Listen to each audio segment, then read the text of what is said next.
ஆகாஷ்வாணி கோயமுத்தூர். சான்றோர் சிந்தனை கருத்து விளக்கம் வழங்குபவர் முனைவர் ரா. குணசீலன் அவர்கள். மனத் தூய்மை. மனம் போன போக்கெல்லாம் போக வேண்டாம், வஞ்சனைகள் செய்வாரோடு இணங்க வேண்டாம், நெஞ்சார பொய்தன்னை சொல்ல வேண்டாம் என்கிறது உலக நீதி. மனமது செம்மையானால் மந்திரம் செபிக்க வேண்டாம் என்றார் அகத்தியர். சிந்தை தெளிவாக்கு என்று பாடிய பாரதி, பேயாய் உழலும் சிறு மனமே பேனாய் என் சொல் இன்று முதல், நீயாய் ஒன்றும் நாடாதே நினது தலைவன் யானே கான் என்று பாடியுள்ளார். உள்ளம் பெரும் கோயில், ஊன் உடம்பு ஆலயம் என்றார் திருமூலர். மனிதனின் உள்ளம் ஒரு கோயிலை போன்றது. அங்கு இறைவன் உரைகிறான். எனவே உள்ளத்தை தூய்மையாக நேர்மறை எண்ணங்களுடன் வைத்து கொள்ள வேண்டும். மனம் அழுக்காக கள்ளத்தன்மை கொண்ட புலன்கள் ஐந்தும் பெரும்பங்காற்றுகின்றன என்பதை உணர வேண்டும். மனிதனின் குற்றங்களில் பெரும்பாலானவை அவனது நாவிலிருந்துதான் பிறக்கின்றன என்றார் நபிகள் நாயகம். மனதில் தோன்றாமல் நாவில் பிறக்காது என்பதை உணர வேண்டும். ஆசைகளை வெல்ல ஐம்புலன்களை அடக்க வேண்டும். சினத்தையும் மனத்தையும் ஆளத் தெரியாதவரை யாவரும் வெல்வர் என்றார் திருவள்ளுவர். யாருக்கும் எப்போதும் சிறிதும் மனதளவிலும் தீமை செய்யாதே. அறிவு மனம் சார்ந்ததல்ல, சேரும் கூட்டம் சார்ந்தது என்றார் திருவள்ளுவர். கடவுளுக்கு அஞ்சுவோர், சட்டத்துக்கு அஞ்சுவோர், பழிச்சொல்லுக்கு அஞ்சுவோர், தன் மனசாட்சிக்கு அஞ்சுவோர், எதற்கும் அஞ்சாதவர்கள் என்று மனிதர்களை வகைப்படுத்தலாம்.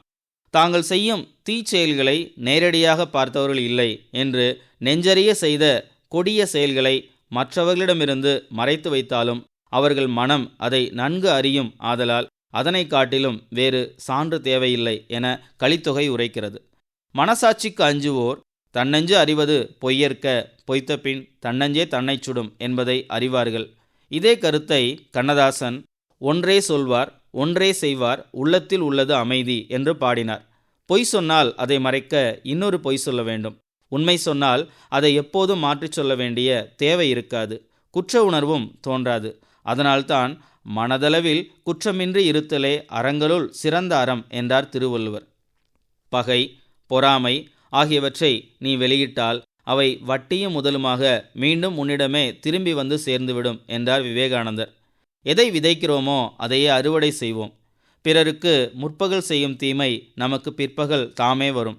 அதனால் மனதில் எதிர்மறை எண்ணங்கள் தோன்றாமல் பார்த்து கொள்ள வேண்டும். மனதில் தோன்றும் குற்றங்கள் பல. ஆசை, பொய், சினம், பொறாமை, தீமை, அச்சம் என பலவற்றை மனதில் தோன்றும் குற்றங்களாக நாம் உணர்கிறோம். ஆசையே துன்பத்திற்கு காரணம் என்றார் புத்தர். மனதில் தோன்றும் குற்றங்களுக்கெல்லாம் விதையாவது ஆசையே. ஆசையற்ற நிலையே பேரின்ப நிலை. உண்மை பேசுவது அறம் செய்வதை விட உயர்ந்தது. சிரிப்பையும் மகிழ்ச்சியையும் கொள்வதால் சினமே பெரும் பகை. மனதில் தோன்றும் குற்றங்களை நீக்கும்போது மனித வடிவில் மட்டுமின்றி மனித பண்போடும் வையத்தில் வாழ்வாங்கு வாழலாம். மன தூய்மை உள்ளவர்களிடம் உள்ள மனநிறைவும் மகிழ்ச்சியும் சிரிப்பும் மன தூய்மை இல்லாதவர்களிடம் இருப்பதில்லை. அதனால்தான் சிரிக்கும் பண்பு இல்லாதவர்களுக்கு பகலும் இரவு போன்றதே என்றார் திருவள்ளுவர். மன தூய்மை இல்லாதவர்கள் மனம் பலவீனமாகிவிடும்.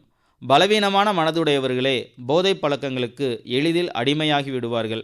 அதனால் அவர்கள் பலமடைவதாக கற்பனை செய்து கொள்வார்கள். குற்றம் என்று தெரிந்தும் பலர் மனமறிந்து தவறுகளை தொடர்ந்து செய்வதுண்டு. அத்தகைய மனிதர்களைக் கண்டு அவர்களின் புலன்களே சிரிக்கும் என்றார் திருவள்ளுவர்.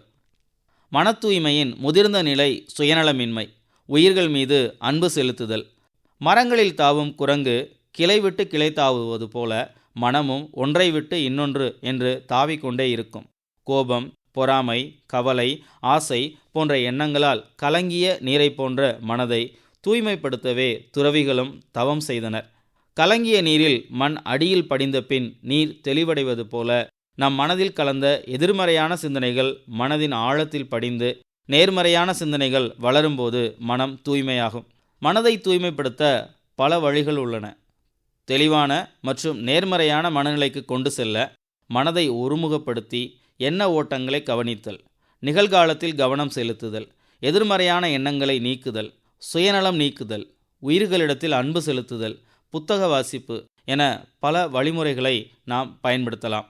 சொர்க்கம், நரகம் இரண்டும் எங்கோ இல்லை. நம் நேர்மறை எதிர்மறை எண்ணங்களாலேயே இவ்விரண்டும் தீர்மானிக்கப்படுகின்றன. அகத்தை உண்மையால் தூய்மைப்படுத்தி சான்றோர் காட்டும் வழியில் மன தூய்மையோடு மண் பயனுற வாழ்வோம். சான்றோர் சிந்தனை கருத்து விளக்கம் கேட்டீர்கள்.